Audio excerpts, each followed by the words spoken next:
আমরা সালমান শাহর সাথে কাজ করেছি, সালমান শাহর সাথে কিছু সময় পার করেছি, দুঃখ বেদনা, কখনো সংগ্রামের সময়, সেটা একটা আলাদা, এটা বহুবার বলা হয়ে গেছে। আমি কি মনে করি জানেন, যে সালমানকে যারা দেখেনি বা সালমানের সময় যাদের পৃথিবীতে আসার সময় হয়নি, তারা কেন সালমানকে এখনও মনে রাখতেছে?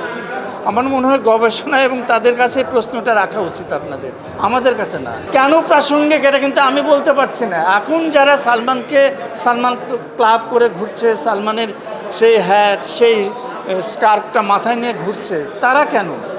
এদের কাছে কিন্তু আপনাদের অনেক জিজ্ঞাসার আছে।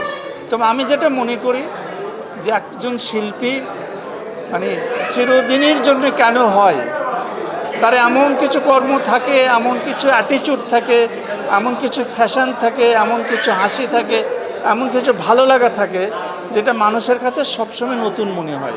তো সালমান এখনও নতুন, আমার মনে হয় আরও 20 বছর 30 বছর পর নতুনই থাকবে।